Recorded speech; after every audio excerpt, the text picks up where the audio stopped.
The 2021 British and Irish Lions Tour. On Off the Ball. With Vodafone, lead partner of the British and Irish Lions.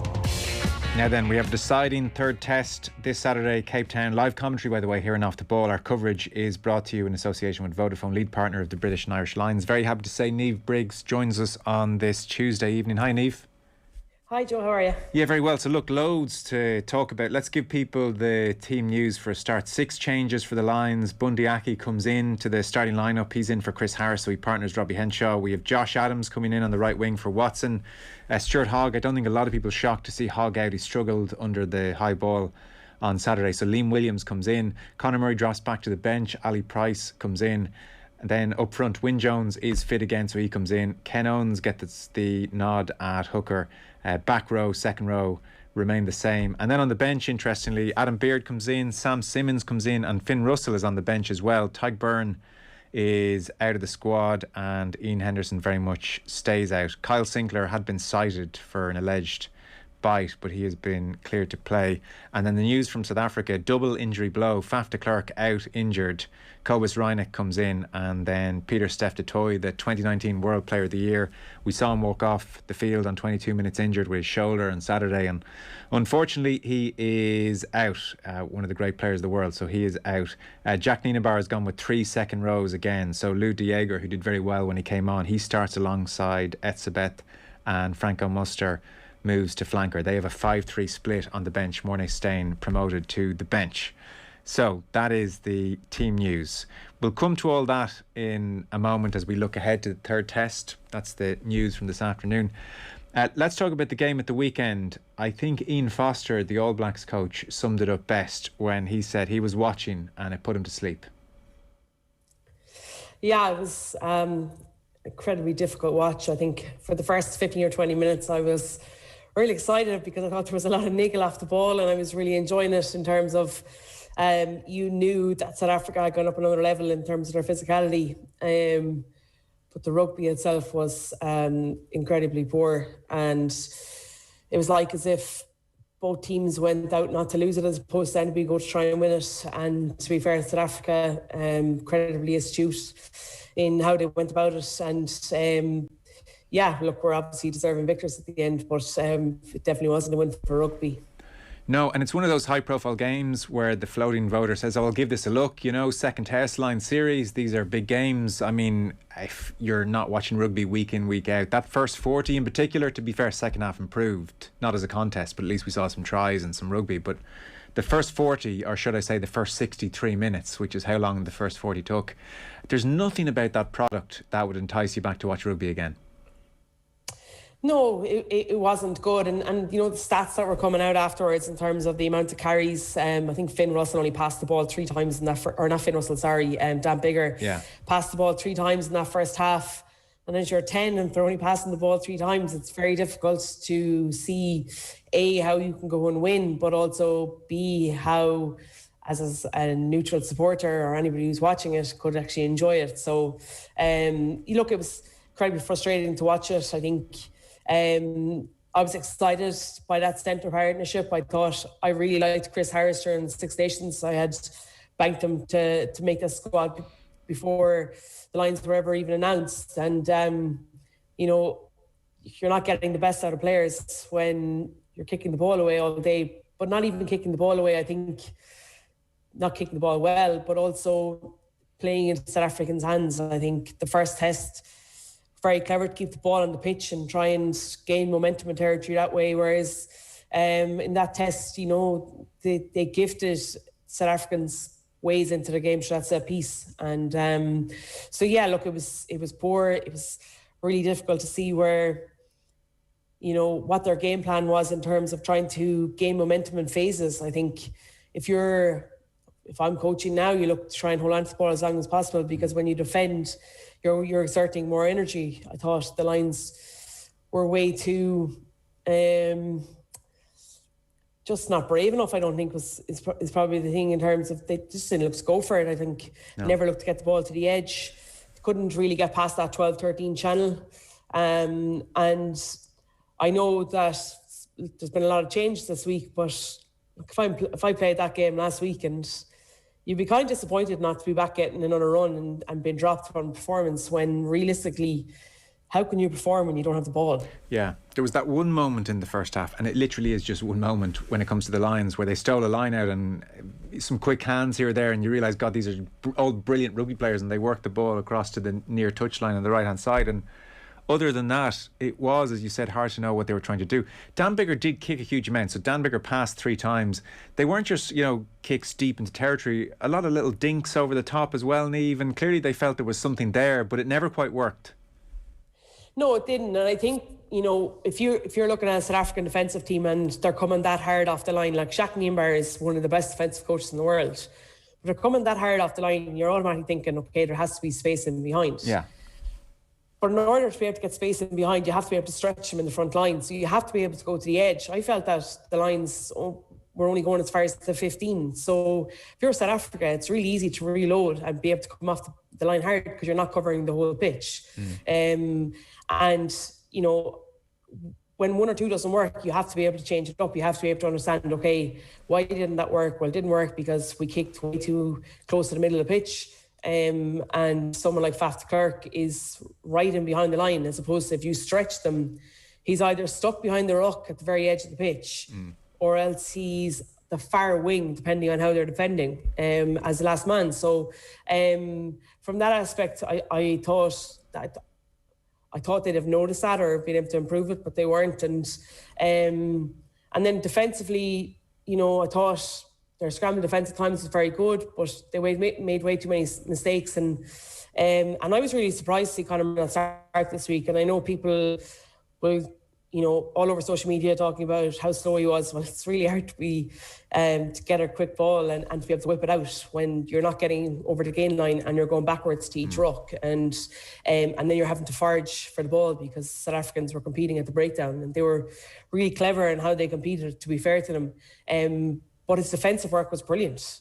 Like, he must have covered Van der Merwe 2 or 3 times in terms of his ability to be able to get to the space over on that edge. So, but yeah, look, I think it's hard to know with this selection this weekend what they're going to try and do. Yeah, because... Well, it seems as if... So the first test, there was always a danger South Africa were going to be undercooked, and so it transpired, and the Lions won the second half so convincingly, and you just looked at South Africa and they ran out of steam so clearly, and in fairness, the Lions' plan to keep the ball in play contributed to that.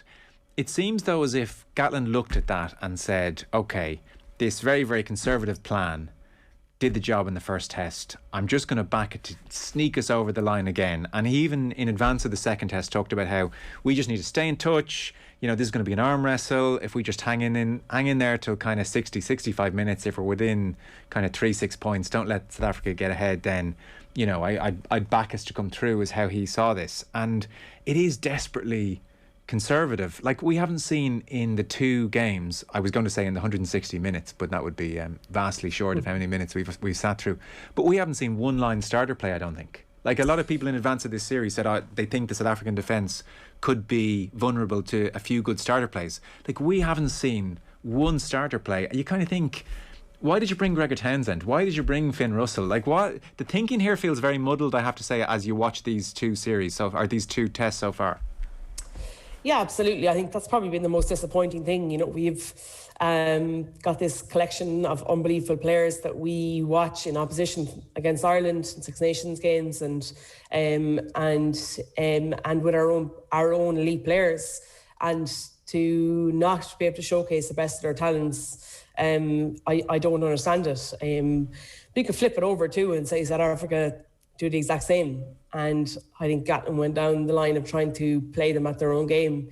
And really, you can't do that because they're the best in the world at that for a reason. I think you've got to be able to be smart and astute. And most disappointing thing for me is, like, you knew after the 60 odd minutes, which was the first half, that wasn't really working for you. You've got to be able to change it up. You've got to be able to look to put phases together. You've got to be able to look to move the ball past that 13 channel. And put pressure on them on the edge and stretch them. So if you can hold the ball... That's really interesting. Did you feel that way at half-time? Because I was thinking the Lions are 9-6 up. I presume South Africa will run out of steam again. I would have thought at half-time, Warren Gatland was saying, yeah, this is maybe the worst game I've ever presided over, but I'm delighted. You were worried? Yeah, no, we watched it here at home in the house, and we all said the same. While it was like the niggle was, a bit of crack or whatever in terms of, you like to see it or whatever, that they didn't play any rugby. And I felt that South Africa were very close to clicking in terms of if they could put a couple of phases together. I thought the injury to Peter Seftois actually worked in their favour, bringing on DeLager. And I thought that they had game parity. I thought that the Lions were lucky to be up at half time. And I just felt that they'd have learnt their lessons from the previous week. They lost the second half 21-0. So, I mean, the Lions didn't score in the second half again, which is very frustrating from their perspective. South Africa did really click in the second half, you'd have to say. Even, I mean, Joe Schmidt would often say whoever wins in the air is going to win the game. And maybe in contrast to the first test, every second ball seemed to fall into a South African hand off a, kick in the air if it wasn't caught cleanly. Every contestable seemed to kind of go their way, and they just really grew into it. And I don't know, has their fitness improved on the basis of the first match, or do they just, feel good about life and you get momentum and everybody looks fitter, when you're on top? But either way, they certainly didn't wilt, far from it. No, and it's funny, momentum can give you confidence, and I think that's what they got. They got momentum, and at set piece, they were able to hold on to the ball for longer. I think what had gone on the previous week took a huge amount of pressure off them, and they were able to almost throw the shackles off to a certain extent. I thought that when they were able to put phases together, that even in the air, Lions were really naive in terms of trying to go for the ball. So at times they would have a look at, it could be Stuart Hogg, Watson and Murray all jump for the ball. Not one person thought to stay on the ground if this bounces back or bounces forward. Well, then I could just get into the channel and block the South African chaser. So from that aspect, I think that's where they lost a huge amount, to be fair. South Africa kicked very well, but that's what they're going to do. That's their whole game plan. They work off their set piece and their ability to win ball back in the air. And I think from that aspect it was really disappointing. So with a view to this deciding test then, Sam Simmonds on the bench, Finn Russell on the bench, that suggests a bit of a shift in how they're going to play. And I presume, like Hogg out, he struggled under the high ball. I mean, as a starting point to win this third test now, the Lions have to be so much better under the high ball. So that's why I presume Williams is coming in. Is Josh Adams better in the air than Watson, or what's the logic there, do you suspect? Yeah, I would have probably had Josh Adams on the other wing and Watson on the right. I would have also maybe looked at putting Liam Williams on the wing and keeping Stuart Hogg, even though I know he had a really bad game. I just think the type of player that he is, he doesn't have two of them in a row, and he's and also a leader. I don't know if it's a case that the likes of Sam Simmonds and Finn Russell are on the bench that they're going to change the way they play. I think from the first test, I was sure when I saw Ali Price starting that they were going to move the ball and move it real quick. That wasn't the case. They still kicked a huge amount. So I don't know. And I think when you put Bundy in there, you're putting him in there to be physical and to carry. You're not putting him in there to be able to play ball. And so I'm not sure it's going to change too much. Because I suppose the thing is, South Africa now will sit around and say, right, we're back. We've the 280 minutes under our belt. We clicked in that second half. We know our game plan inside out. We're starting to remember our combinations under a lot of pressure. Ill-tempered affair, stop-start suits us. Same again next week. The Lions have what? How many? 2-3 pitch sessions tops? I'm not sure if you can suddenly reinvent the wheel. I'm not sure if you can suddenly work on 5 starter plays that we haven't seen thus far.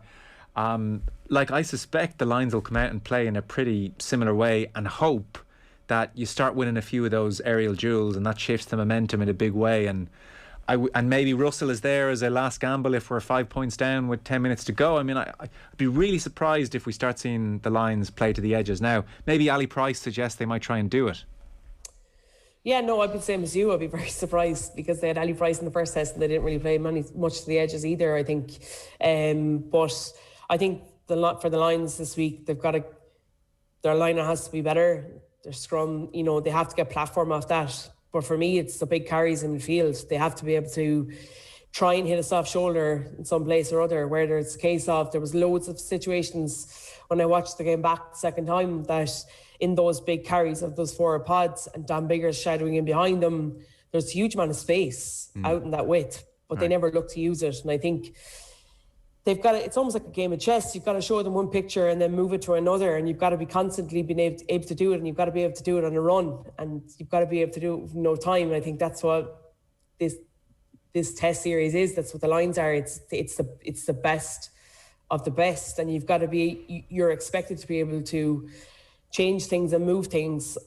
I just don't know whether they have not the capability, but I don't know whether they have the okay to do that from their coaching ticket. Yeah. And like, if they were trying to rope-a-dope the South Africans or show them one picture in the first test and they were going to move the ball wide and play a bit more rugby, we would have seen that in the second test. So it doesn't suggest like they've kept something in their back pocket and this is just where they are. You see, to be fair to Gatland and the Lions, it has been so interrupted with COVID and such a messy tour, and you've had things like Josh Adams missing games because of the birth of his child, or Dan Biggar was due to start against South Africa A and he gets an injury, and then there was the night where a whole host of them were close contacts. Maybe just in comparison with previous tours, they mightn't have had the time to put together the type of game plan they might have hoped to or aspired to 3 months ago. Yeah, maybe not, and that's definitely something that probably has to be factored in. But I also think these are brilliant players that should be able to form small mini units away from pitch time to be able to put things into practice. I think, you can do a lot of learning away from the pitch. It doesn't have to be all on your feet if that's what they're trying to save. But I just think it's really difficult to play any sort of width or momentum or amount of phases if you can't get any parity at the gain line. And I think that's where they really struggled last weekend. I know that the kick game from South Africa was brilliant, but they had the amount of time in the world to be able to kick and pick their spaces and choose the type of kick they want to do because they weren't really under any pressure. I think the endeavour, like they literally just kept going, to be fair to them, but they were running up blind alleys with very little options outside it, and I think that's probably the most disappointing. So the latest off the field stuff is that Rassie Erasmus now has been hauled up before World Rugby. I'm not quite sure when that disciplinary hearing is going to happen. I suspect after this week anyway. And Warren Gatland's come out now this week and he's dropped Joe Schmidt in it a little bit. He's saying, look, I even spoke to Joe Schmidt, who's involved, to give me clarity on the decision. He's talking here about the reason that there is Marius Jonker as the TMO. And he said, I was asking why plans hadn't been put in place regarding this. It's not just the TMO. What would have happened if the referees couldn't make it out here? We've had contingency plans for various things, so we've made sure that we're covered. So there was a question asked of Joe Schmidt about the people involved. We questioned the process. He's also saying, like, don't drag me into this Rassie Erasmus thing that, effectively we haven't said anything in comparison with what Rassie's done. It did feel like the Erasmus intervention had two effects on the game on Saturday. One, it was just in the ether and you felt like the players were really... there was such an ill-tempered affair and you felt like every decision was like a referendum on the referees and, the players were very involved in that way. And it felt like there was more of a focus on the discipline side of things than almost the rugby for certainly the first 63 minutes, aka first half. And the second thing is, like, the referees,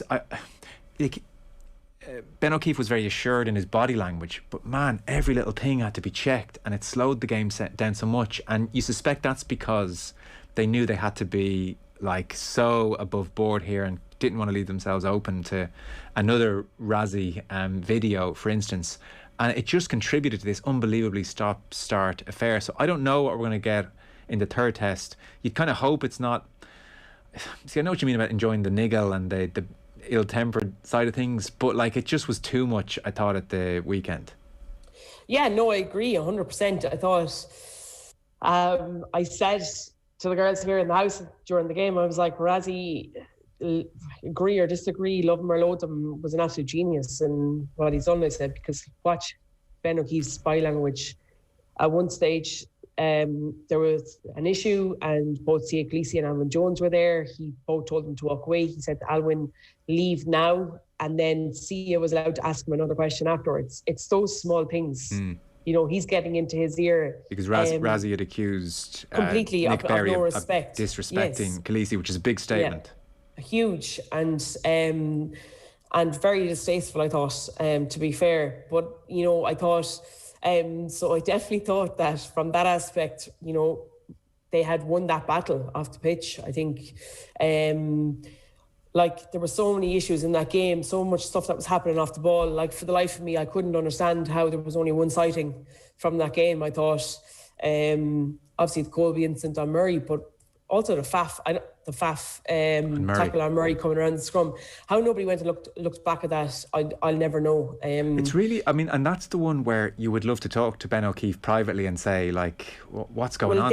They asked him, and he said that Maris has looked at it and has said nothing, as in is happy enough with it. But that is surely Erasmus pressure on Jonker then. Yeah, I agree, because for me, when it happened, we were here and we were like, that's ridiculous. That's got to be a card of some sort, whether it's red or yellow. Faf de Klerk looked worried. Yeah, completely, because there was no mitigating. He literally stood up to him, and to be able to turn around and say there's nothing in that, I find that a little bit strange. I thought on the law of averages, in terms of that Henshaw try, more than likely got the ball down. It was just that they only had one angle apparently. But and I find that strange in a game of this magnitude. But yeah, look, I think there were definitely loads of things that went on off the ball, and then and I was sure coming away out of it that there would be a number of sightings for both sides, to be fair. That, but it was more the Faf tackle on, and also the wording too, on that Colby incident with Murray, Ben O'Keefe said it's a yellow because he landed on his back. Like, you could clearly see he landed on his face. I don't understand how he could have said he landed on his back. Did he, was he worried about what was happening the previous week? Was he worried about any retribution from Razzie? They're all things that probably only he knows. Yeah. Definitely that lines, because that was a red card for me, 100%. Razzie didn't do what he did for the crack. He knew he'd be in big trouble. He knew this wouldn't go down well. He knew people would criticise him, and yet he still did it. And the effect, I would think, was fairly obvious. So how the third test plays out now is just going to be fascinating. Are you expecting as much niggle, as much stop-start, kind of, acrimony, especially that first half, when tensions are high? Pretty similar to what we saw second test. It's hard to imagine this free-flowing game of rugby breaking out, I have to say, in Cape Town on Saturday. Yeah, no, I imagine it'll be the exact same thing, because if you're a Jacques Niemeyer and you're preparing your team, you're talking about not letting them gain any momentum, don't let them, put any phases together, because that puts us under pressure. So, spoil everything as much as you can, which obviously, look, they're obviously in a results-driven business. Yeah. We're in a rugby purity business in terms of loving to watch rugby and watch people throw the ball around and run lines and run angles and score brilliant tries. For me, though, it just takes the spirit away of the game a small bit. I get in a World Cup final why you would do that, because it's a B end, you know what I mean? It's a World Cup final and you want to go and win that one match. When it comes to something like a Lions series, they're so special, and I just think that it's kind of lost its flair a small bit in terms of what you're trying to look for and what you're trying to get. And I think I hope that it's not a stop-start. I hope that off the ball stuff is going to be left behind. But it's very difficult to see, it's very difficult to see how it won't be in terms of that they're still going to carry stuff over and there'll still be issues. And I think Matthew Reynolds got to be really strong, but I'd be concerned. Yeah, about I would be as well. A little bit is fine and it adds to the occasion and the tension, but it got to a point halfway through the game where you just thought, oh lads, come on, can we just start playing? After the Colby incident, for me, I was like, this is starting to get a little bit reckless, and you could just see everything happen. You could off the ball, you could just see so much happening in terms of, and it's very difficult for Ben O'Keefe because he's trying to watch what's happening in the moment. That's where he's got to look for his TMO and his assistant referees, which for all the world weren't able to do much. But Nick Berry called that tackle from Faf on Murray, and he obviously didn't want to listen to it. So it's very disappointing. I think Marius Jonker's had a difficult couple of weeks, and I probably shouldn't be in that position. So, very last question then: what's going to happen Saturday? All the momentum with South Africa. Yeah, 100%. It's going to be difficult for the Lions, even with that squad selection, to be able to to turn it over, because I'm not sure they'll gain parity. I think Ian Henderson's been incredibly unlucky not to be involved. I thought came into this tour in really, really good form, and I was sure he was going to start, you know, and if not start, then it's like a hunt nailed on Test 23. So he'll definitely be going away. Incredibly disappointed, I think. But yeah, look, it's hard to see. But big thing for me is the South Africans were so emotionally at the pitch. It's very difficult to be able to turn that and get it back up 7 days later. Yes. That's the only thing I would say, and that's the only thing the Lions can bank on. Because when you're at that level, like they were so close to tipping over the edge a few times. When you're at that level and you're so up for it and you win, it's like a huge release. It's very difficult to try and get that back. Yeah, and no de Klerk and no de Toy, so it's going to be interesting. Niamh, thanks so much. We'll talk again, I'm sure, next week. Enjoyed the deciding test. Thanks a million, Niamh Briggs. Cheers. Thanks a million. The 2021 British and Irish Lions Tour. On Off the Ball. With Vodafone, lead partner of the British and Irish Lions.